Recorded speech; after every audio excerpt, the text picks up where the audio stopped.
आत्महत्या करी, क्या मामला है पूरा छात्रा का?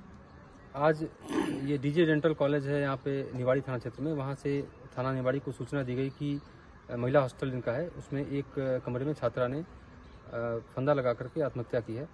इस सूचना पर मौके पे थाना निवाड़ी की टीम आई, मैं आया तथा फील्ड यूनिट को ही बुलवाया गया। घटनास्थल का निरीक्षण किया गया है, जिससे जो मृतका है इनकी पहचान रेणुका यादव पुत्री रामेश्वर जो रेवाड़ी हरियाणा के रहने वाली है, इनके रूप में हुई है। और प्रथम दृष्टया मौके के निरीक्षण से आत्महत्या प्रतीत हो रही है।